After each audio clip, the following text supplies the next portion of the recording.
ഇരുത്തി നിങ്ങൾ വരുമ്പോൾ, നിങ്ങളുടെ കാറിൽ നിന്ന് നിങ്ങൾ ഇറങ്ങുമ്പോൾ സ്നേഹപൂർവ്വം നിങ്ങൾക്ക് കൈതന്ന പ്രവർത്തകരുടെ കാതിൽ നിങ്ങൾ ശിർക്കിലാണിട്ടോ എന്ന് നിങ്ങൾ പറഞ്ഞില്ല. ആകെ പറഞ്ഞത് ആരോടാ? സത്യധാരാപത്രക്കാരനോട്. അൽമനാറിനെങ്കിലും നിങ്ങൾക്ക് അഭിമുഖം കൊടുക്കായിരുന്നു.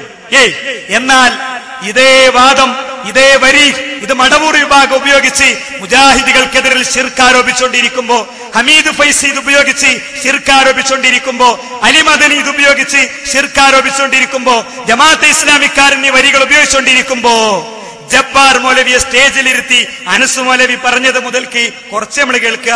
അതാദ്യം കേൾക്കും. സന്ദർഭത്തിൽ നടത്തിമാറ്റി ദുർവ്യാഖ്യാനിച്ചുകൊണ്ട് അതേ ജിന്നുകളോട് പ്രാർത്ഥിക്കാമെന്ന് ജബ്ബാർ മൗലവി പറഞ്ഞിരിക്കുന്നു. ജിന്നുകളോട് സഹായം തേടാമെന്ന് ജബ്ബാർ മൗലവി പറഞ്ഞിരിക്കുന്നു. അതിന് ജബ്ബാർ മൗലവി അനുവാദം കൊടുത്തിരിക്കുന്നു എന്ന പച്ചക്കള്ളം ഈ നാട് നീളെ പ്രചരിപ്പിക്കുകയാണ്. ജബ്ബാർ മൗലവിയുള്ള ഈ സദസ്സിൽ ജബ്ബാർ മൗലവി സാക്ഷി നിർത്തിക്കൊണ്ട് ആ വാദത്തിന് മറുപടി പറയുന്നു. ഒരിക്കലും അങ്ങനെ ഒരു വാദം മുജാഹിദ് പ്രസ്ഥാനം അവതരിപ്പിച്ചിട്ടില്ല, അവതരിപ്പിക്കുകയുമില്ല. കൃത്യമായി കാര്യങ്ങൾ പറഞ്ഞു കൊടുക്കും. അതിനെ ദുർവ്യാഖ്യാനിക്കുന്നവർ ദുരുദ്ദേശത്തോടെ ഈ പ്രസ്ഥാനത്തെ നോക്കിക്കാണുന്നവർ മാത്രമാണ് എന്ന തിരിച്ചറിവ് നമുക്ക് ഓരോരുത്തർക്കും ഉണ്ടാകണമെന്നാണ് ഈ സന്ദർഭത്തിൽ ചുരുക്കി സൂചിപ്പിക്കാനുള്ളത്. ജബ്ബാർ മൗലവിയെ സാക്ഷി നിർത്തി മറുപടി പറഞ്ഞതാ മൂപ്പര്. എന്നിട്ട് ആ മറുപടിയിൽ നിന്ന് ഇപ്പൊ രക്ഷപ്പെടാൻ എന്താ കിട്ടിയത്? ഇയ്യാക നഅ്ബുദു വഇയ്യാക നസ്തഈൻ. നിങ്ങളോതുന്ന ഖുർആനിൽ അന്ന് ഇയ്യാക നഅ്ബുദു ഇല്ലേ? ഇനി അതുകൊണ്ട് തീർന്നില്ല സുഹൃത്തുക്കളെ, അതുകൊണ്ട് തീർന്നില്ല. അമ്പലക്കടവ് ഫൈസി ഇവിടെ സക്കരിയ സുലാഹിനെ കൊണ്ട് വായിപ്പിച്ച് മറുപടി പറയാൻ ശ്രമിച്ച അതേ ആള് മറുപടി മൊത്തം അനസ് മൗലവിക്ക് മറുപടി ഞാൻ പറയണില്ല അല്ലെ. തൽക്കാലം അങ്ങനത്തെ ഒരു നിലവാരത്തേക്ക് ഞാൻ താകണില്ല. അനസ് മൗലവിക്ക് അനസ് മൗലവിന്റെ മറുപടി പറഞ്ഞോളൂ. ഇവിടെ സക്കരിയ മൗലവിനെ വായിപ്പിച്ചിട്ട് മറുപടി പറഞ്ഞ് അതേ ആള് ഹമീദ് ഫൈസിനെ പിന്നെ കൊണ്ട് ഇതേ 4 വരി വായിപ്പിച്ചിട്ട് മുജാഹിദീങ്ങളെ തമ്മിൽ തെറ്റിക്കാൻ ഉപയോഗിക്കണേ. മോന്റെ കോളറിന് പിടിച്ചിട്ട് വാപ്പ ചോരുമക്ക് തള്ളി അല്ലേ, തല പൊട്ടി ഇല്ലേ, മലപ്പുറത്തെ പ്രോഫ്കോണിന് വന്ന നിന്നെ ഞാൻ ശപിച്ചിരിക്കുന്നു എന്ന് ഉമ്മ പറഞ്ഞു. നിങ്ങൾ ചോദിക്കുക ആരാണെന്ന് ഞങ്ങൾ പറഞ്ഞുതരാ. നിങ്ങൾ ചോദിക്കും. നിങ്ങൾ കണക്കെടുക്കാൻ പറഞ്ഞല്ലോ. സക്കരിയ സുലാഹിന്റെ പരിപാടിക്ക് പോയോലെ എണ്ണ എടുത്തിട്ട് CD ടവർ കേൾക്കണം. ചില ശാഖയിൽ നിന്ന് മൊത്തം എണ്ണം കൊടുത്തേച്ച്. നിങ്ങൾ ചോദിക്കുക ആരാണ്? ഞങ്ങൾ പറഞ്ഞുതരാ ഏതാ പുറത്തു കൈയുടെ പ്രവർത്തകനെന്ന്, ഏതാണ് പ്രോഫ്കോണിന്റെ അടിയെന്ന്. ഉമ്മാന്റെ ഈ വാക്ക് കേട്ടിട്ട് കരഞ്ഞ് തിരിച്ചുപോയ പ്രവർത്തകനെന്ന് ഞങ്ങൾ പറഞ്ഞുതരാ. ഒരു രാത്രി മുഴുവൻ മലപ്പുറത്തെ പ്രോഫ്കോണിന് വന്നതിന്റെ പേരിൽ പുറത്തു കടക്കേണ്ടി വന്ന പ്രവർത്തകരാരാണ്? ഹമീദ് ഫൈസിയെ കൊണ്ട് വായിപ്പിച്ച് നിങ്ങൾ മറുപടി പറഞ്ഞ ഈ 4 വരിയുടെ അപ്പുറത്ത് എന്താ അങ്ങക്കുള്ളത്? അത് ഹമീദ് ഫൈസി വായിക്കണത് മൂപ്പര് മറുപടി പറഞ്ഞൊക്കെ കേട്ടോളി പേടിപ്പിക്കുന്നത്. എന്നിട്ട് ഇയാൾ ഒരു വലിയ കളവ്, ഒരു വലിയ ബഡായി. എന്താ ബഡായി എന്നറിയോ? കേട്ടോളൂ. അദ്ദേഹം ഒരു വലിയ ബഡായി പറയാൻ. മുജാഹിദ് പ്രസ്ഥാനം രാത്രി മാത്രമല്ല പകലും ജിന്നിനോട് സഹായം ചോദിക്കാന്നാണ്, പിശാചിനോട് ചോദിക്കാന്ന് പറയുന്നത്. ഇവർ പറയുന്നത് വിജനമായ മരുഭൂമിയിൽ അകപ്പെട്ടു. മരുഭൂമി എന്ന വലിയ കേസാണ്. നമ്മുടെ നാടിന്റെ മാതിരി മരുഭൂമിയിൽ അകപ്പെട്ടാൽ വഴി അറിയില്ലെങ്കിൽ ഒരു രക്ഷയില്ല, മരിച്ചു പോകുന്നേ വഴിയുള്ളൂ, വേറെ വഴിയില്ല. കാരണം എന്താ വെച്ചാൽ മരുഭൂമി ചുട്ടുപൊള്ളുന്ന മണൽക്കാടാണ്.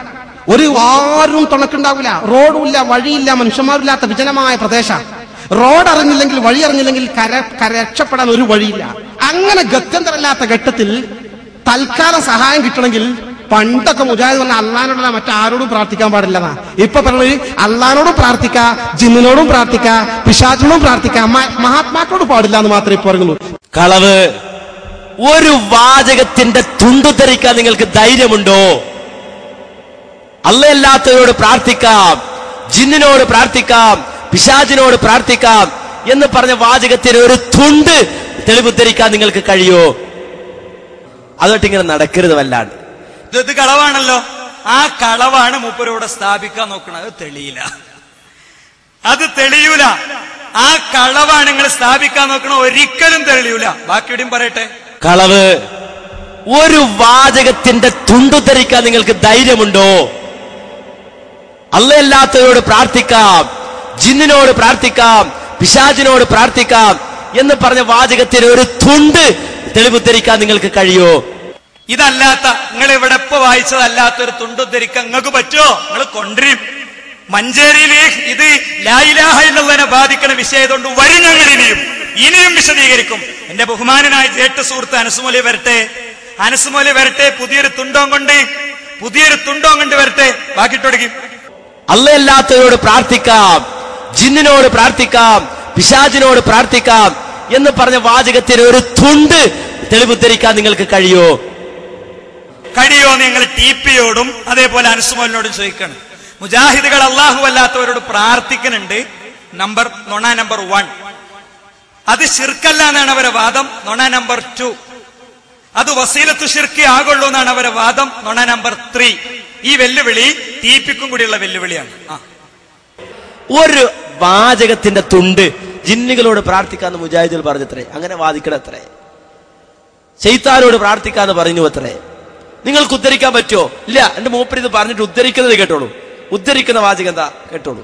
പറഞ്ഞെന്താ വെച്ചാല് അപ്പൊ കുടുങ്ങിയാണെങ്കിൽ ജിന്നിനോട് ചോദിച്ചോളും. ജിന്ന് വഴി കാണിച്ചു തരാൻ സാധ്യതയുണ്ട്, പിശാച്ച് വഴി കാണിച്ചു തരാൻ സാധ്യതയുണ്ട്. ഞാൻ വായിച്ചു കേൾപ്പിക്കാം. പകൽ വെളിച്ചത്തിൽ വിജനമായ മരുഭൂമിയുടെ വഴിയറിയാതെ നടന്നു നീങ്ങുന്ന ഒരാൾ പരിസരത്ത് ആരെയും കാണുന്നില്ല. ഇവിടെ എന്റെ ശബ്ദം കേൾക്കുന്ന ആരെങ്കിലും മനുഷ്യൻ, മലക്ക്, ജിന്ന് എന്നെ സഹായിക്കട്ടെ എന്ന് നനച്ച് പടപ്പുകളെ എന്നെ സഹായിക്കണേ, എനിക്ക് വഴി കാണിച്ചു തരണേ എന്ന് ഉച്ചത്തിൽ വിളിച്ചു പറയുന്നുവെങ്കിൽ അഭൗതിക മാർഗത്തിലുള്ള സഹായത്തേട്ടം അതിലില്ല. അതുകൊണ്ട് അത് ശിർക്കല്ല. ഇവർ പറയുന്നത് ഈ വഴിയറിയാതെ വിഷമിക്കുന്ന വിജനമായ മരുഭൂമിയിലെ മുസ്ലിം സഹോദരന് പിശാചിനോട് വഴി കാണിച്ചു തരാൻ, ജിന്നിനോട് വഴി കാണിച്ചു തരാൻ ആവശ്യപ്പെടാന്ന് പറയുന്നത് കണ്ടോ? ആ വാചകം കൂട്ടിമാറ്റാണ് അദ്ദേഹം. ഒരാൾ ഒരു വിജനമായ മരുഭൂമിയിൽ അകപ്പെട്ടു. ആ മരുഭൂമിയിൽ അകപ്പെട്ടു പോയ ഒരു മനുഷ്യൻ വിളിച്ചു പറയാൻ, ആരെങ്കിലും എന്നെ സഹായിക്കണേ എന്ന് വിളിച്ചു പറയാ. അപ്പൊ അയാൾ ഉദ്ദേശിക്കാൻ, എന്റെ ശബ്ദം കേൾക്കുന്ന മലക്കുണ്ടെങ്കിൽ മലക്ക് കേട്ടോട്ടെ, എന്റെ ശബ്ദം കേൾക്കുന്ന ജിന്നുണ്ടെങ്കിൽ ജിന്നും കേട്ടോട്ടെ, എന്റെ ശബ്ദം കേൾക്കുന്ന മനുഷ്യനുണ്ടെങ്കിൽ മനുഷ്യനും കേട്ടോട്ടെ എന്ന് വിചാരിച്ചിട്ട് അദ്ദേഹം വിളിച്ചു പറയുന്നത്. എങ്കിൽ അത് ശിർക്കല്ല, അബൗദികമല്ല, കാര്യകാരണ ബന്ധങ്ങൾക്ക് അതീതമല്ല. എന്താ തെറ്റതില്? ആ വാചകത്തിൽ അതിൽ നിന്ന് എവിടുന്നാ കിട്ടിയത്? ജിന്നുകളോട് പ്രാർത്ഥിക്കാൻ എവിടുന്നാ കിട്ടിയത്? ഇപ്പോഴോ ഇപ്പൊ തെറ്റുണ്ടോ? ഇപ്പൊ അത് ശിർക്കാണ്, കാര്യകാരണ ബന്ധത്തിന്റെ അതീതാണ്. അത് ജിന്നിനോടുള്ള പ്രാർത്ഥനയാണ്. അതിലിപ്പോ ഭയങ്കര തെറ്റാ. ആ തെറ്റും വേണം മഞ്ചേരി പള്ളിന്റെ പ്രശ്നം കിടക്കണേ. സാധാരണക്കാരെ നിങ്ങൾ പഠിക്കുക. എന്തേ മുജാഹിദുകൾ ഇങ്ങനെ, എന്തേ അവിടെ പ്രശ്നം എന്നൊക്കെയാണ്. അവിടുന്ന് പിടിച്ചിറക്കിയത് പാരെ, അവിടുന്ന് പിടിച്ചിറക്കിയത് ഈ പ്രസംഗം കേട്ട് ഇത് വിശ്വസിച്ച ആൾക്കാരെ. ഇപ്പൊ ഇവിടെ വന്ന് മഞ്ചേരി പള്ളി എന്ന് പറഞ്ഞ് നൊലോളിക്കണതാരാ? ഇതേ ആള്. ആൾക്കൊരു വ്യത്യാസമല്ല, ആദർശത്തിന് വ്യത്യാസമുണ്ട്. അതുകൊണ്ടാണ് ഞങ്ങളുടെ ഇടയിൽ ഉള്ള പ്രശ്നങ്ങൾക്ക് ഇപ്പോൾ അങ്ങനത്തെ ഒരു തലം കൈവന്നിട്ടുണ്ട് എന്ന് ഞങ്ങൾ പറയണത്. എന്താ തെറ്റതില്? ആ വാചകത്തിൽ അതിൽ നിന്ന് എവിടുന്നാ കിട്ടിയത്? ജിന്നുകളോട് പ്രാർത്ഥിക്കാൻ എവിടുന്നാ കിട്ടിയത്? എവിടുന്നാ കിട്ടിയത്? നേരത്തെ ഞാൻ പറഞ്ഞല്ലോ, അബൗദികം എന്ന് പറഞ്ഞാൽ എന്താണ്, മറഞ്ഞ വഴി എന്ന് പറഞ്ഞാൽ എന്താണ്, ഗൈബിയായത് എന്ന് പറഞ്ഞാൽ എന്താണ് നേരത്തെ പറഞ്ഞല്ലോ. അപ്പൊ ഒരു വാചകം കിട്ടിയതുപോലെ ഇത് എത്ര കൊല്ലം മുമ്പ് മുജാഹിദിൽ കൃത്യമായി ഇത് പറഞ്ഞു കൊടുക്കണ്ടേ? ഇവര് പണ്ടേ ചോദിക്കണ്ടേ? പണ്ടേ ഇവര് ചോദിക്കാണ്ട് ഈ ചോദ്യം എന്ത്? യാ ഇബാദല്ലാ എന്നില്ലേ അമറിയ ഹാജറ ബീവി. ആ ഹാജറ ബീവി ഇതാ ആ സഭയുടെയും മർവയിലും ഇടപെടപ്പെട്ടപ്പോ ജിബ്രീല് വന്ന് അവിടെ വന്ന് നിന്നപ്പോ അയ്സ് അയ്സ് എന്ന് ചോദിച്ചില്ലേ? അയ്സ് അയ്സ് എന്ന് ചോദിച്ചില്ലേ? അന്ന് മുതൽ മുജാഹിദിൽ മറുപടി പറയാം. വീണ്ടും ഇവര് ചോദിക്കും, സുലൈമാൻ നബിയുടെ മുന്നിൽ ജിന്നുകൾ ഉണ്ടായിരുന്നില്ലേ? സുലൈമാൻ നബി ചോദിച്ചില്ലേ അവരോട്, അയ്യൂക്കും അർഷിഹ, ആരാണ് അർഷിങ് കൊണ്ടുവരിക എന്ന് ചോദിച്ചില്ലേ? ഇവര് പണ്ടേ ചോദിക്കണേ. അന്ന് മുതൽ മുജാഹിദിൽ മറുപടി ഉണ്ട്. എത്രയോ വർഷങ്ങൾക്ക് മുമ്പ് മാത്രല്ല, അന്ന് ശബാബിൽ ഒന്നൊരു ചോദ്യമുണ്ട്, ഇതേ ചോദ്യം തന്നെ. 1983 ആ കാലയളവ്, 90 ഇടയിലുള്ള കാലയളവിൽ ശബാബിൽ വന്ന ചോദ്യം. ആ ചോദ്യോത്തരം തൗഹീദ്, പ്രാർത്ഥന, തൗഹീദ്, ചോദ്യങ്ങൾക്ക് മറുപടി എന്ന യുവത പ്രസിദ്ധീകരിക്കുന്ന പുസ്തകം ഇപ്പോഴും വിൽക്കുന്നുണ്ട്. നിങ്ങൾക്ക് വാങ്ങാൻ കിട്ടുന്ന പുസ്തകം നിങ്ങൾ വായിച്ചു നോക്കുക, അവിടെയുണ്ട് ഇത്. ഈ വാചകം കേട്ടോളൂ. ജിന്നുകൾ അള്ളാഹുവിന്റെ അടിമകളാണ്. ഖുറാഫിയുടെ ചോദ്യത്തിന് മറുപടി പറയാ. ജിന്നുകൾ അള്ളാഹുവിന്റെ അടിമകളാണ്. അവരുടെ അസ്തിത്വത്തെയോ കഴിവുകളെയോ സംബന്ധിച്ച് വിശദ വിവരങ്ങൾ ഖുർആനിലോ പ്രാമാണികമായ ഹദീസിലോ ഇല്ല. സുലൈമാൻ നബി അലൈഹിസ്സലാത്തു വസ്സലാം ജിന്നുകളെ കൊണ്ട് ജോലി ചെയ്യിപ്പിച്ചിരുന്നു. അവരോട് പല കാര്യങ്ങളും ആവശ്യപ്പെട്ടിരുന്നു. ഇനി അടുത്ത വാചകം കേട്ടോ. എന്നാൽ അദ്ദേഹം ജിന്നിനോട് പ്രാർത്ഥിച്ചുവെന്ന് ഖുർആനിലോ ഹദീസിലോ പറഞ്ഞിട്ടില്ല. ഇനി അടുത്ത വാചകം കേട്ടോ. അതുപോലെ വിജന പ്രദേശത്ത് ഉണ്ടായേക്കാൻ ഇടയുള്ള ജിന്നുകളും മലക്കുകളും ഉൾപ്പെടെയുള്ള സൃഷ്ടികളോട് അവർക്ക് കഴിവ് നൽകപ്പെട്ട വിഷയത്തിൽ സഹായം ആവശ്യപ്പെട്ടാൽ അതും പ്രാർത്ഥനയാണെന്ന് പറയാവുന്നതല്ല. ഇത് ശബാബിനും കൃത്യമായി മുമ്പെഴുതിയതാ. ആ ചോദ്യോത്തരം തന്നെ യുവത പ്രസിദ്ധീകരിക്കുന്ന പ്രാർത്ഥന തൗഹീദ് ചോദ്യങ്ങൾക്ക് മറുപടി ഇന്നും ബുക്ക് സ്റ്റാളിൽ ചെന്നാൽ കിട്ടും. അതിൽ വരെ മുജാഹിദുകൾ കൃത്യമായി പറഞ്ഞു പഠിപ്പിച്ച ആശയം ഇത്. പണ്ടേക്ക് പണ്ട് മുജാഹിദുകൾ പറഞ്ഞു വിശദീകരിച്ചു കൊടുത്ത ഇവരുടെ ചോദ്യത്തിന് മറുപടി പറഞ്ഞ ആശയ. എന്നാൽ ചില ആളുകള് ഇപ്പൊ തെറ്റിദ്ധരിപ്പിക്കാതെ വിചാരിച്ച് കൊണ്ടുവന്നതാ. ആ ബൂതി വേണ്ട മക്കളെ എന്നാണ് അതിനെ സംബന്ധിച്ച് പറയാനുള്ളത്. അപ്പൊ സുഹൃത്തുക്കളെ, വളരെ ക്ലിയർ ആണ്. ഇത് കൃത്യമായി അദ്ദേഹം തന്നെ വിശദീകരിച്ചിട്ടുണ്ട്. സക്കരിയ സുലാഹിനെ കൊണ്ട് ഇവിടെ വായിപ്പിച്ച് വിശദീകരിക്കാൻ ശ്രമിച്ച കാര്യം എന്റെ മറുപടി ഇവിടെ ഉണ്ട്. ഇതേപോലെ മടവൂർ വിഭാഗത്തിന് കൊടുത്ത ഉത്തരവുണ്ട്, ഞാൻ അങ്ങോട്ട് പോണില്ല. ഇനിയോ എത്രത്തോളം എന്ന് വെച്ചാൽ, ബഹുമാനനായ ഹനീഫ് കായക്കുടി പരിണങ്ങൾ കേൾക്കും. മുജാഹിദുകളിൽ ജിന്നിനോട് പ്രാർത്ഥിക്കുന്നവരുണ്ടെങ്കിൽ നന്ദി പള്ളിന്റെ താക്കോല് നന്ദി ദാറുസലാം കോളേജിൽ കൊണ്ടുവന്നിരുന്നവരുണ്ട്. അപ്പോഴൊക്കെ ടി പി വിശ്വസിക്കണം എന്താ, പ്രാർത്ഥിക്കണവരുണ്ട്. അഞ്ചൊല്ലായിട്ട് മൂപ്പര് വിശ്വസിക്കണത് അതാ, പ്രസിഡന്റ് വിശ്വസിക്കണത് അതാ. ആ ഭാഗം നിങ്ങൾ കേൾക്കും. ഈ വിഭാഗത്തിന്റെ നമ്മുടെ കോഴിക്കോട് ജില്ലയിലെ ശക്തി കേന്ദ്രമാണ് നന്ദി. ആ നന്ദിയിൽ വന്ന് അബ്ദുൽ ഹമീദ് ഫൈസി അമ്പലക്കടവ് ഈ വിഷയം പ്രസംഗിച്ച് സംസാരിച്ചു. അന്നവിടെ പ്രസംഗിച്ചുകൊണ്ട് ഞാൻ പറഞ്ഞു, ജിന്നുകളോട് പ്രാർത്ഥിക്കാമെന്ന് മുജാഹിദുകൾ അവരുടെ പ്രസംഗങ്ങളിൽ എഴുതുകയോ ജിന്നുകളോട് പ്രാർത്ഥന നടത്തിയാൽ അത് ശിർക്കാവുകയില്ലെന്ന് മുജാഹിദുകൾ അവരുടെ പ്രസിദ്ധീകരണങ്ങളിൽ എഴുതുകയോ പ്രസംഗിക്കുകയോ ചെയ്തതായി നിങ്ങൾ തെളിയിച്ചാൽ, ഏതെങ്കിലും ഒരു പ്രസിദ്ധീകരണത്തിലുണ്ടെങ്കിൽ നാളെ അതിന്റെ ഫോട്ടോസ്റ്റാറ്റ് എടുത്ത് ഈ നന്ദി അങ്ങാടിയിൽ നിങ്ങൾ ഒട്ടിച്ചാൽ, അന്നവിടെ പോലീസുകാരുണ്ട്, ഈ പോലീസ് ഉദ്യോഗസ്ഥരെ സാക്ഷി നിർത്തി ഞാൻ പറയുന്നു, നാളെ മഗ്‌രിബ് നിസ്കാരത്തിന് ശേഷം നന്ദി പള്ളി പൂട്ടി താക്കോല് ഞാൻ ദാറുസലാം അറബി കോളേജിൽ കൊണ്ടുവന്നു തരും. നമ്മൾ പറഞ്ഞിട്ടില്ല, പിന്നെ നമുക്ക് ധൈര്യത്തെ പറയാലോ. അങ്ങനെ അല്ലാഹുവിന്റെ ജിന്നിനോട് പ്രാർത്ഥിക്കാമെന്ന് നമ്മൾ പറഞ്ഞിട്ടില്ല. ഇത് നമ്മൾ പറഞ്ഞു. ഇന്നേ വരെ, ഇന്നത്തെ തീയതി വരെ നന്ദിയിൽ പിന്നെ അബ്ദുൽ ഹമീദ് ഫൈസി അമ്പലക്കടവ് പ്രസംഗിച്ചിട്ടില്ല. എന്തേ പ്രസംഗിക്കാത്തത്? എന്തേ ഒരു പോസ്റ്റർ പോലും ഒട്ടിക്കാത്തത്? ഹാജരാക്കാൻ കഴിഞ്ഞില്ല. ഇത് അവര് പറഞ്ഞപ്പോ സലാത്തുല്ലമയും വിചാരിച്ചുണ്ട് എന്ന്. വേര്യങ്ങള് നന്ദിപ്പള്ളിന്റെ താക്കോലും ചോദിച്ചിട്ടുണ്ട് വേര്യങ്ങള്.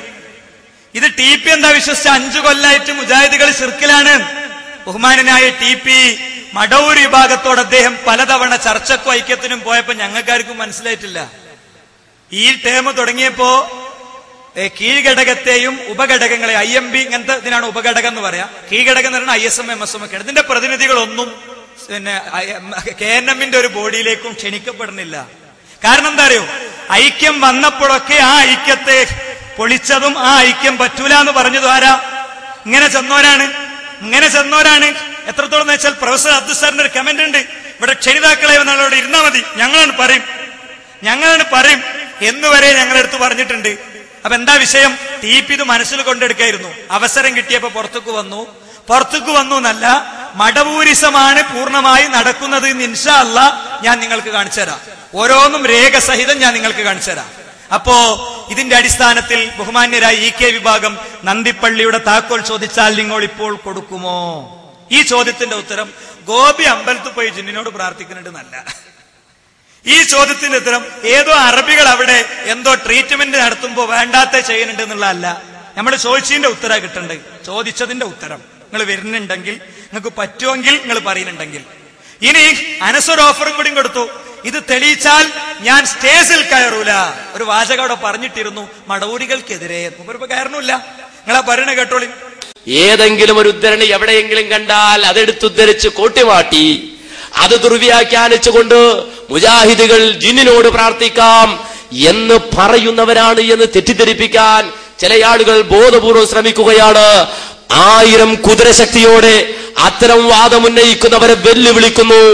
മുജാഹിദ് പ്രസ്ഥാനത്തിന്റെ ഏതെങ്കിലും ഒരു പണ്ഡിതൻ, ആ പണ്ഡിതൻ അള്ളയല്ലാത്തവരോട് ജിന്നിനോട് പ്രാർത്ഥിക്കാമെന്ന് പറഞ്ഞൊരു വാചകം കാണിച്ചു തന്നാൽ വ്യക്തിപരമായി ഞാൻ ഇനി ഒരിക്കലും മടവൂരികൾക്കെതിരെ സംസാരിക്കുകയില്ല എന്നീ സമയത്ത് ഉറക്കെ പ്രഖ്യാപിക്കാൻ ഞാൻ ഒരുക്കമാണ്. മൂപ്പരൊരുക്കാണല്ലോ. ടി പി കാണിച്ചു കൊടുത്തു, മൂപ്പര് പ്രസംഗം നിർത്തും ചെയ്തു. എന്താ നിങ്ങൾ സത്യധാരനെ പറ്റി മിണ്ടാത്ത്? സത്യധാരക്ക് കൊടുത്ത അഭിമുഖത്തെ പറ്റി എന്താ സംസാരിക്കാത്ത?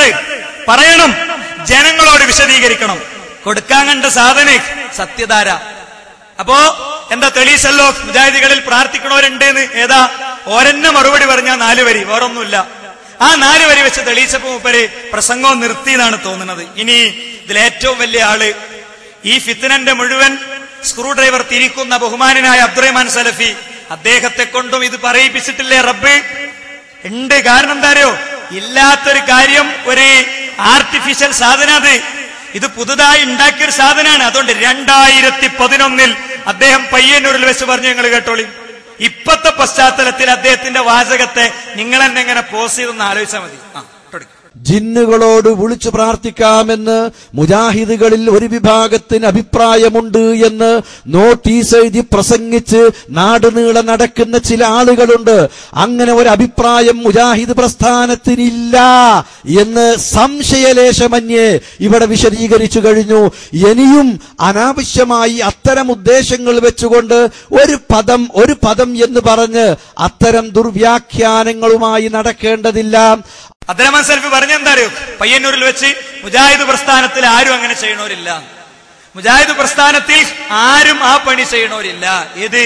ജിന്നിനോട് പ്രാർത്ഥിക്കണവരില്ല. അതുകൊണ്ട് ഒരു വാക്ക് 2 വാക്ക് എന്ന് പറഞ്ഞതിന് നടക്കണ്ട. അപ്പോഴും TP വിശ്വസിക്കണത് എന്താ? 5 കൊല്ലായിട്ട് TP വിശ്വസിക്കണ എന്താ? ഉണ്ട്, പ്രാർത്ഥിക്കണവരുണ്ട്. അത് ശിർക്കല്ല എന്നാണല്ലോ വാദം. അത് വസീലത്ത് ശിർക്കേ ആകുള്ളൂ എന്നാണോ വാദം. എന്നിട്ട് അത് പറഞ്ഞതോ മിനിമം അബ്ദുറഹ്മാൻ സലഫിനോട് പറഞ്ഞിരുന്നെങ്കിൽ ഇല്ല, അനസ് മുസ്ലിയാരോട് പറഞ്ഞിരുന്നെങ്കിൽ ഇല്ല, അനീഫ് കായക്കോടിനോട് പറഞ്ഞിരുന്നെങ്കിൽ വേണ്ട. ഒരു ബാലവേദി കുട്ടിനോട് മദ്രസ വിട്ടുവരണേ, കടലുണ്ടേന്ന് മദ്രസ വിട്ടുവരണേ ഒരു ബാലവേദി കുട്ടിനോട് പറഞ്ഞിരുന്നെങ്കിൽ TP പറഞ്ഞ ആ കുട്ടി അത് ഗൗരവത്തിലെടുക്കും. ഞങ്ങൾ ആ കുട്ടികളെ അങ്ങനെ പഠിപ്പിക്കല്. ഉറങ്ങാൻ കിടക്കുമ്പോഴും ഉറക്കുന്ന എണീക്കുമ്പോഴും ഒക്കെ ലാ ഇലാഹ ഇല്ലല്ലാഹ് എന്നാ കുട്ടിനെ പഠിപ്പിക്കല്. അതുകൊണ്ട് കുട്ടി വേഗം ചെന്നിട്ട് ഉപ്പാനോട് പറയും, വേഗം ചെന്നിട്ട് ഉസ്താദിനോട് പറയും, TP ഇങ്ങനെ പറയുന്നുണ്ട്, മടൂർ വിഭാഗം പറയണ ശിർക്ക് തന്നെയാണെന്ന് TP പറയുന്നുണ്ട് എന്ന് പറഞ്ഞില്ലല്ലോ സുഹൃത്തുക്കളെ. എന്നാൽ അബ്ദുറഹ്മാൻ സലഫി പറഞ്ഞതോ? അബ്ദുറഹ്മാൻ സലഫി പറഞ്ഞത് അങ്ങനെയല്ല. ഇനി ആ ഭാഗം ഞാൻ വിടുകയാണ്. അതൊക്കെ പോട്ടെ, അതൊക്കെ അപ്പോഴൊന്നും പറഞ്ഞിട്ടില്ല ജബ്ബാർ മൗലവി എഴുതിയതിൽ ശിർക്ക് ഉണ്ട് എന്ന്. അപ്പോഴൊന്നും പറഞ്ഞിട്ടില്ല. ഏറ്റവും ലാസ്റ്റ് ഡേറ്റിങ്ങൾ എഴുതി വെക്ക. 2011 ജൂൺ 5 CD ടവറിൽ ഒരു യോഗം നടന്നല്ലോ. മുജാഹിദ് പ്രസ്ഥാനത്തിന്റെ ചരിത്രത്തിലെ കറുത്ത പുള്ളി എന്ന് CP സലീം അദ്ദേഹം എക്സിക്യൂട്ടീവിൽ പറഞ്ഞപ്പോ എന്താ അവനാണ് കിട്ടുന്ന അവസരം 1 മണിക്കൂർ ആണ് കൈകാര്യം ചെയ്ത് പിന്നെ ആർക്കും അവസരം കൊടുക്കാത്ത രീതിയിൽ തന്നെ അന്നും അബ്ദുറഹ്മാൻ സലഫി പ്രസംഗിച്ചല്ലോ. അങ്ങനെയാണ് കറുത്ത പുള്ളിയാക്കാൻ വരട്ടെ, എനിക്ക് വേണമെങ്കിൽ ഗ്രൂപ്പ് യോഗം വിളിക്കാനറിയാം, ഞാൻ വിളിക്കണമെങ്കിൽ വിളിക്കും, ചെയ്യേണ്ടത് ചെയ്യും, എന്നെക്കാളും വലിയൊരാൾ ഇതിന്റെ ഉള്ളിൽ ഇല്ലാന്നാണല്ലോ അല്ലെ? ആ പിന്നെ CD ടവറിലെ ഗ്രൂപ്പ് യോഗത്തിൽ പോലും എന്താ അബ്ദുറഹ്മാൻ സലഫി പറഞ്ഞത്? ഇതിൽ ശിർക്കുണ്ട് എന്നാണോ? ഇതിൽ ശിർക്കുണ്ട് എന്നാണോ? ഇതിൽ ശിർക്കുണ്ട് എന്നല്ല സുഹൃത്തുക്കളെ. ഈ CD ടവറിലെ ഗ്രൂപ്പ് യോഗത്തെ ബഹുമാന്യനായ കരിവള്ളി മുഹമ്മദ് മൗലവി വ്യക്തിപരമായ കത്തിലൂടെ അദ്ദേഹം ചോദ്യം ചെയ്തു. അങ്ങനെ എഴുതിയ ആ ഗ്രൂപ്പ് യോഗം വിളിച്ച ആളുകളെ എന്റെ ജില്ലയിലെ ആദർശ വിശദീകരണത്തിന് പറഞ്ഞയക്കരുതേ എന്ന് കത്തെഴുതിയപ്പോ പുതിയ കമ്മിറ്റി വന്നപ്പോൾ 95 വയസ്സ് പ്രായമുള്ള ഇവിടെ ഭിക്ഷയാചിച്ച് നടക്കുന്ന സാധാരണക്കാരനായ മനുഷ്യനോട് ചോദിക്കൂ, ആരാണ് ബഹുമാനനായ കരിവള്ളി എന്ന്? അവര് പറയും, ഞങ്ങളെ നാട്ടിലെ സ്കൂളിന്റെ കുറ്റിയടിച്ചത് കരിവള്ളിയാണ്. എന്റെ നാട്ടില് ഭയങ്കര പ്രശ്നം ഉണ്ടായപ്പോ വാപ്പ പറഞ്ഞു, കരിവള്ളിനെ വിളിച്ചോണ്ടൊന്ന് ഉദ്ഘാടനം ചെയ്യിക്ക്, ഒരു കുത്തും ഉണ്ടാവില്ല. കരിവള്ളി വന്നു, ഉദ്ഘാടനം ചെയ്തു. അതോടുകൂടെ എറിയുന്ന ആൾക്കാർ ലീഗിന്റെ കരിവള്ളി മൗലവി ആണ് വന്നത്, മുജാഹിദിന്റെ അല്ല അല്ലെ. ഇങ്ങനെ വന്നു നിന്നു. ആ കരിവള്ളി മൗലവി പുറത്ത്, ഡോക്ടർ സുൽഫീഖർ അലി അകത്ത്, ബഹുമാനനായ അബ്ദുസ്സലാം സുല്ലമി, അബ്ദുസമദ് സുല്ലമി അദ്ദേഹം അകത്ത്, എല്ലാരും അകത്ത്, പുറത്ത് അല്ലെ. ആര്? കരിവള്ളി പുറത്ത്. എന്തേ? ഈ ഗ്രൂപ്പ് യോഗത്തെ എതിർത്തു എന്നുള്ളത് മാത്ര കാരണം. ഈ ഗ്രൂപ്പ് യോഗത്തിന്റെ വോയിസ് പുറത്തു വന്നല്ലോ. ഇതിനെ ചോദിച്ചപ്പോ അദ്ദേഹം പറഞ്ഞത് ഇത് നെതുവത്ത് തീരുമാനിച്ചതാണ്, പയ്യന്നൂരിലുള്ള കുടുംബ പ്രശ്നം തീർക്കാൻ വേണ്ടിയാണ്. പയ്യന്നൂരിലെ കുടുംബ പ്രശ്നം തീർക്കാൻ എന്തിനാ എല്ലാ ജില്ലയിലെയും പ്രതിനിധികള്? അപ്പൊ ഇത് ഗ്രൂപ്പ് യോഗമായിരുന്നു. ഈ ഗ്രൂപ്പ് യോഗത്തിന്റെ റെക്കോർഡിംഗ് നിർവഹിച്ചത് ഹനീഫ് കായക്കൊടി പേഴ്സണലി അദ്ദേഹത്തിന്റെ പോക്കറ്റിലിട്ട MP3 ശബ്ദം എങ്ങനെ പുറത്തു വന്നു? മുജാഹിദുകളെ, മുജാഹിദ് പ്രസ്ഥാനം രക്ഷപ്പെടുമെന്നതിന്റെ തെളിവാണ് ഇനി ഞാൻ കേൾപ്പിക്കാൻ പോണത്. ഈ ഫിത്തനകൾ മുഴുവൻ ഉണ്ടാക്കിയ, ബാപ്പാനി മോനിൻ തെറ്റിക്കാൻ ഉപയോഗിച്ച, ജ്യേഷ്ഠനി അനിയനിൻ തെറ്റിക്കാൻ ഉപയോഗിച്ച, മുജാഹിദ് സുഹൃത്തിന്റെ നെഞ്ചത്തേക്ക് കാലെടുത്തു വെക്കാൻ കാരണമായ 4 വരി. ഏതാ 4 വരി? പണ്ട് ന്യായീകരിച്ച 4 വരി. ജബ്ബാർ മൗലവി എഴുതിയ 4 വരി, ശിർക്കില്ലെന്ന് പണ്ട് പറഞ്ഞ 4 വരി, ആ 4 വരിയിൽ ശിർക്കുണ്ട് എന്നാണോ ഈ ഗ്രൂപ്പ് യോഗത്തിൽ മുജാഹിദ് പ്രസ്ഥാനം പൊളിക്കാൻ കൂടിയ ഗ്രൂപ്പ് യോഗത്തിലെങ്കിലും പറഞ്ഞത്? അവിടെ അതല്ല പറഞ്ഞത്. ജിന്നിന് ജിന്നിന്റെ കഴിവുണ്ട്, മനുഷ്യന് മനുഷ്യന്റെ കഴിവുണ്ട് എന്ന് പറഞ്ഞു വന്നിട്ട് അദ്ദേഹം പറഞ്ഞ എന്താറിയോ, അത് മൊത്തം ഞാൻ വായിച്ചു നോക്കിയിട്ടുണ്ട്, അപ്പയിൽ അങ്ങനെ കാണാൻ പറ്റൂല. അവസാനിപ്പിക്കണത് അത് ശിർക്കാക്കാൻ പ്രയാസമാണ് എന്നാ. ശിർക്കല്ല, അതുകൊണ്ട് അങ്ങനെ ആക്കാൻ പ്രയാസമാണെന്നാ. ഏതാ യോഗം? ഇതിനെ ഞാനീ ചോദിക്കുന്ന ചോദ്യത്തിന് ഗോപി എന്ന് പറഞ്ഞ ഒരാൾ അമ്പലത്തിൽ പോയി ജിന്നിനോട് പ്രാർത്ഥിക്കുന്നുണ്ടെന്നുള്ള മറുപടി അല്ല ഞങ്ങൾക്ക് വേണ്ടത്. PN അബ്ദുൽ ലത്തീഫ് മൗലവി 65 ലക്ഷം കട്ടൂന്നല്ല, MSMന്റെ ജനറൽ സെക്രട്ടറി 18 ലക്ഷം കൊണ്ട് പെരീക്ക് പോയി നല്ല നിങ്ങൾ പറയണ്ടേ. അതൊക്കെ നമുക്ക് വേറെ നോക്കാം. ഞങ്ങൾ 18 ലക്ഷം കട്ടതുകൊണ്ട് അബ്ദുറഹ്മാൻ സൽഫി പറഞ്ഞതില്ലാതെയാകോ? ഗോപി പ്രാർത്ഥിച്ചതുകൊണ്ട് അബ്ദുറഹ്മാൻ സൽഫി പറഞ്ഞതില്ലാതെയാകോ?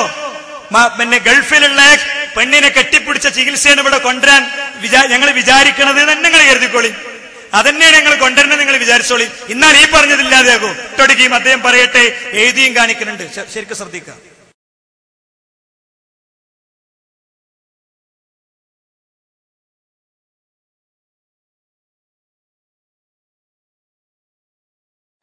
ജിന്നിനോട് സഹായം തേടുക എന്നുള്ളത് അവിടെയല്ല. ഇത് സൂക്ഷ്മമായിട്ട് ഞാൻ പറയട്ടെ. ഒരു ജിന്നിന്റെ കഴിവുപ്പെട്ട ഒരു കാര്യം ജിന്ന് ചെയ്യുന്നതിൽ സംശയമൊന്നുമില്ലല്ലോ.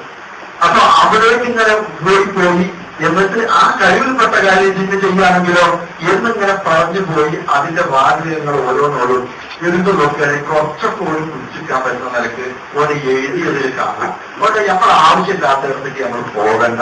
ഞാൻ ആ ലേഖനങ്ങൾ എടുത്ത് വായിച്ചു നോക്കിയിട്ടുണ്ട്. മനുഷ്യന്റെ കഴിവ്, ജിന്നിന്റെ കഴിവ്, ഒരു ആനക്ക് കഴിവ്. ആന നമ്മൾ ഉപയോഗിക്കുന്നുണ്ട് ആനന്റെ കഴിവിന്, മനുഷ്യന്റെ കഴിവിനല്ല.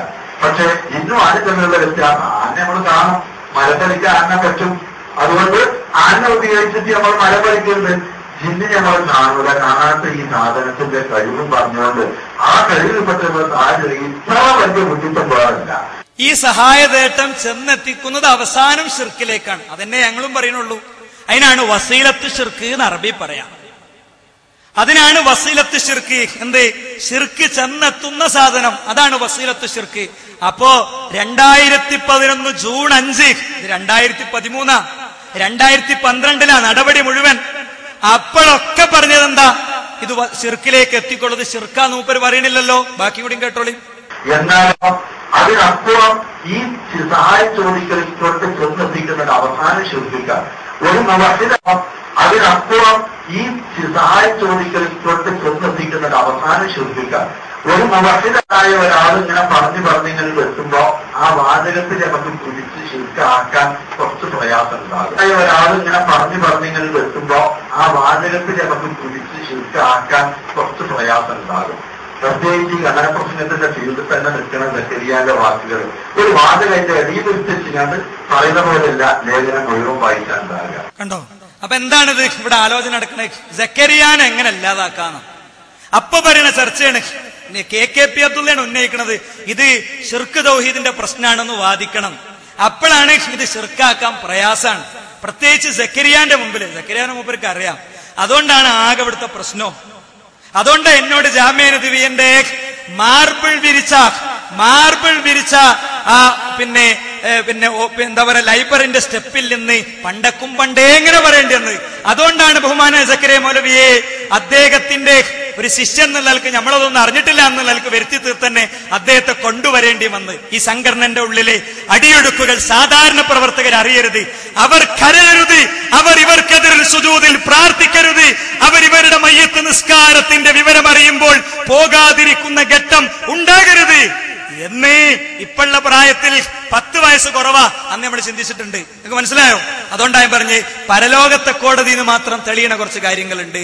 നമ്മളൊക്കെ ഇത് കലക്കാൻ നടന്നവരാണെന്ന് നാട് നീളെ വിശ്വസിച്ച് നടക്കുന്ന ആളുകൾക്ക് പരലോകത്തുനിന്ന് മാത്രം തെളിയണേ കുറച്ച് കാര്യമുണ്ട്. അത് നമുക്ക് അവിടെ വെച്ച് കാണാം. അള്ളാഹു അനുഗ്രഹിക്കട്ടെ. സുഹൃത്തുക്കളെ, ഇപ്പൊ എന്ത് മനസ്സിലായി? ശിർക്കാക്കാൻ പ്രയാസാണെന്ന് മനസ്സിലായല്ലോ. പക്ഷേ ഈ പ്രയാസം ചെയ്തേ പറ്റൂ എന്നൊരു ഘട്ടമുണ്ടായി. അതെപ്പോഴാ? ശാഖാ ഇലക്ഷൻ മൊത്തം കഴിഞ്ഞു. ശാഖാ ഇലക്ഷനിൽ എന്താ ചെയ്തത്? സിഹ്റ്, കണ്ണേർ ഇങ്ങനത്തെ വിഷയം എടുത്തിട്ട് പാണ്ടിക്കാട്ടെ ഒരു ചങ്ങാതിന്റെ വർത്താനൊക്കെ പറഞ്ഞിട്ട് ഇങ്ങനെ പേടിപ്പിച്ചു പോന്നു.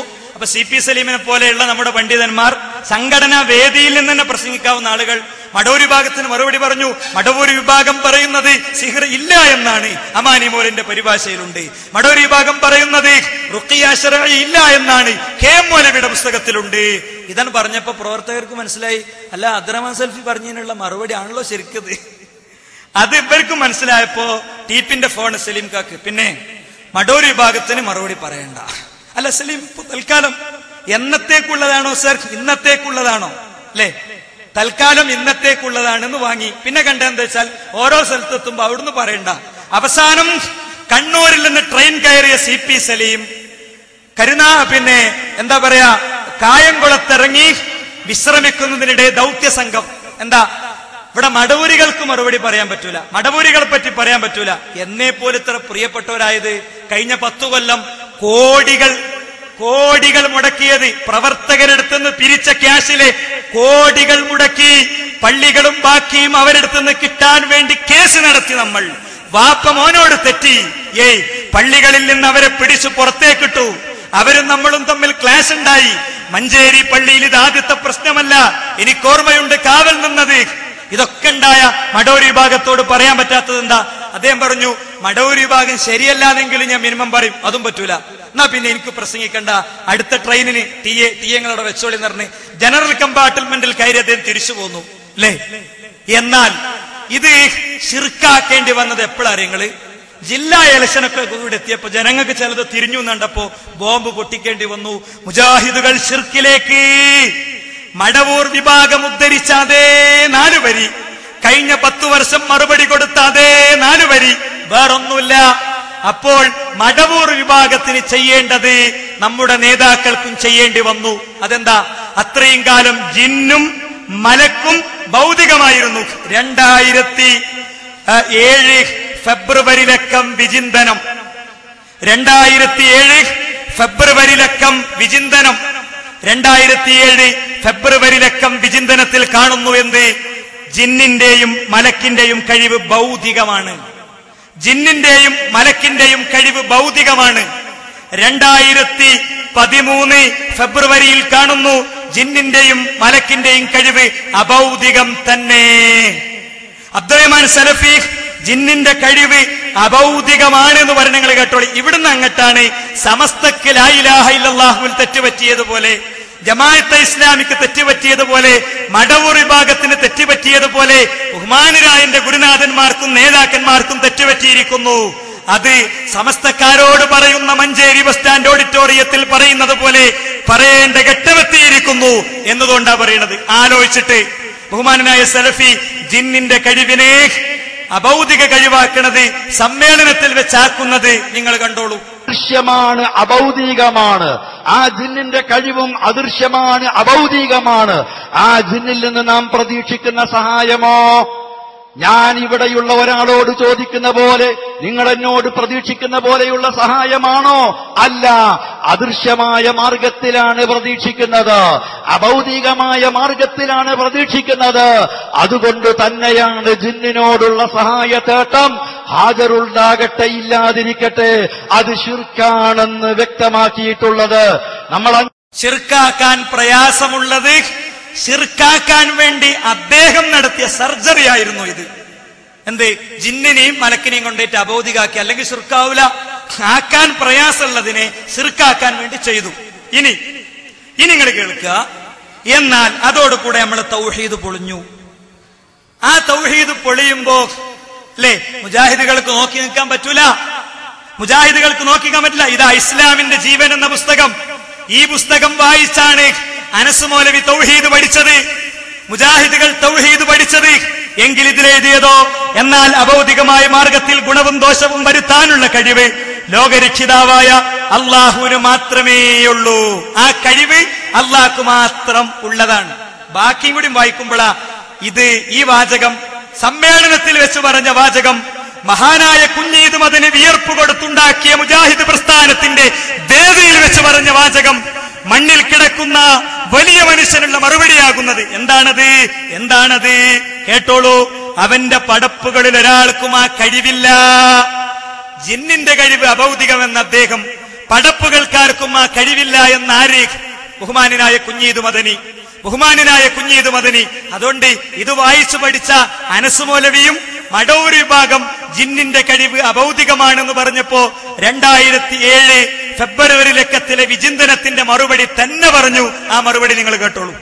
ഒയ്ബിയായ നിനക്ക് സഹായിക്കാൻ സൃഷ്ടികൾക്കാർക്കും സാധ്യല്ല, അള്ളാഹുവിന് മാത്രമേ കഴിയൂ. കാര്യകാരണ ബന്ധങ്ങൾക്ക് അതീതമായി സഹായിക്കാൻ അള്ളാഹുവിന് മാത്രമേ കഴിയൂ. ജിന്ന് കാര്യകാരണ ബന്ധങ്ങൾക്ക് അതീതമായി ആരെയും സഹായിക്കില്ല, ആരെയും ഉപദ്രവിക്കില്ല. ജിന്ന് ഒയ്ബിയായി ആരെയും സഹായിക്കില്ല, ആരെയും ഉപദ്രവിക്കില്ല. അല്ല, കഴിവില്ല. ജിന്ന് എന്ത് ചെയ്താലും എന്ത് പ്രവർത്തിച്ചാലും അത് അഭൗതികല്ല, ഒയ്ബല്ല. കണ്ണിൽ കൊണ്ട് നമുക്ക് കാണാൻ കഴിയില്ല. അതൊക്കെ ഭൗതികമാണ്, ഭൗതികമായ പ്രവർത്തനങ്ങളാണ്. അതിന് തെളിവാണ് 3 പുസ്തകങ്ങൾ. എത്ര കൊല്ലമായി മുജാഹിദുകൾ എഴുതിയിട്ട് അതുപോലും വായിക്കാതെ, അതുപോലും പഠിക്കാതെ മുജാഹിദികൾ ഇപ്പൊ കണ്ടുപിടിച്ച നിലക്ക് എന്താ സാഹിബ്? മൂപ്പര മൊത്തം ക്ലിപ്പിന് ഒരൊറ്റ തൗബ അല്ലേ, കൺട്രോൾ എ അടിച്ചിട്ട് ഒരൊറ്റ പേസ്റ്റിങ് നടക്കോ? 3 പുസ്തകത്തിൽ എഴുതിയതാ മൂപ്പര് വായിക്കണേ. പിന്നെ എങ്ങനെ മൂപ്പര തൗബ കൊണ്ട് രക്ഷപ്പെടുക? ഇനി തൗബക്ക് അങ്ങനെ ഉണ്ടോ? ഒരു സമൂഹം മൊത്തം ചെയ്യണ തെറ്റ് ഒരൊറ്റ ആളാണ് തൗബ ചെയ്യുക. അങ്ങനെ ഉണ്ടോ? യേശു ക്രിസ്തു എല്ലാരും പാപം വഹിച്ചിട്ട് കുരിശിൽ മരിച്ചു, അതോടെ എല്ലാരും പാപം തീർന്നു. അങ്ങനെ ഉണ്ടോ ഒരു കമ്പ്യൂട്ടർ സോഫ്റ്റ്വെയർ ഇസ്ലാമില്? നിങ്ങൾ പറഞ്ഞാ മതി അതിന്റെ ആയത്തും ഹദീസും അല്ലേ. ഇവിടെ എന്താ? ഇവിടെ 3 പുസ്തകം. അതിൽ ഡോക്ടർ ഉസ്മാൻ സാഹിബിന്റെ പുസ്തകം ഒന്ന്. ഇപ്പൊ ഡോക്ടർ ഉസ്മാൻ സാഹിബ് ജിന്നിന്റെ കഴിവ് ഭൗതികാന്ന് വിശ്വസിച്ചതിലൂടെ മുശിരിക്കായി മരിച്ചുപോയ, പള്ളിയിൽ ഇമാമത്ത് നിൽക്കാൻ പറ്റാത്ത, ഖുത്ബക്ക് പറ്റാത്ത, വീട്ടിൽ നിന്ന് പുറത്താക്കേണ്ട, മലപ്പുറം പ്രോഫ്കോണിന് പോകാം പിന്നെ പോയതിന്റെ പേരിൽ പുറത്താക്കിയ കുട്ടിന്റെ സ്ഥാനത്ത് നിൽക്കുന്ന, ലോഡ്ജ് മുറിയിൽ കഴിയണേ മോന്റെ സ്ഥാനത്ത് നിൽക്കുന്ന ആളെ പോലെയാ മരിച്ചതിൽ ഏറ്റവും അവസാനത്തെ പ്രസിഡന്റ്. ആര്? ബഹുമാനനായ ഡോക്ടർ ഉസ്മാൻ സാഹിബ്. ബാക്കിയോടി മൂപ്പറിനെ പറഞ്ഞോട്ടെ. മുജാഹിദികൾ ഇപ്പൊ കണ്ടുപിടിച്ച നിലക്ക് എന്താ സാഹിബ്? ആരെങ്കിലും ചപ്പളാ ചപ്പണമെങ്കിൽ അത് കയറി നിങ്ങൾ ചപ്പാതിക്കണം എന്തിനാ? എന്തെങ്കിലും സ്വന്തമായിട്ട് വായിച്ചു പഠിക്കണ്ടേ? ആരെങ്കിലും കൊണ്ടുനടക്കണ കണ്ടപ്പോ കൊള്ളാലോ അത്. നമുക്കും പറ്റും, നമുക്ക് ഇറങ്ങാം. അങ്ങനെ ഇറങ്ങിയിട്ടുണ്ട്. അത് ഞാൻ ഇൻഷാ അല്ലാഹ് കുറച്ച് സമയത്തിന് ശേഷം ഇയാൾ തന്നെ പറയണ്ട് പെട്ടത് അല്ലേ. ചാത്തൻ പോത്തൻ കുറിഞ്ചാത്തന്മാർ തെക്ക് വടക്കോട്ടോടുകയാണ് എന്ന് മുദ്രാവാക്യം വിളിച്ചിട്ട് കുറെ ചാത്തന്മാരും പോത്തന്മാരും തിരുവനന്തപുരം മുതൽ കാസർഗോഡ് വരെ ആ ചടഞ്ഞതും കൊണ്ട് ഓടി നോക്കി. എന്നിട്ട് ഒന്നും സംഭവിച്ചോ? വല്ലതും സംഭവിച്ചോ? കേരളത്തിൽ വല്ലതും സംഭവിച്ചോ? കുറെ ചാത്തന്മാർ റോഡിലൂടെ ഓടി എന്നല്ലാതെ. ഇപ്പോഴോ? ഇപ്പൊ തെക്കോ വടക്കോ അതോ പിന്നെ നോർത്തോ സൗത്തോ? എങ്ങനെ ഇപ്പൊ ഓടണേ? ആരാ ഓടണെന്ന് ഞാൻ പറയണില്ല, എനിക്കങ്ങനെ പറയണ്ട. എനിക്ക് അതുകൊണ്ടൊരു കാര്യമല്ല. അതൊക്കെ അനസ് മൗലവിക്കും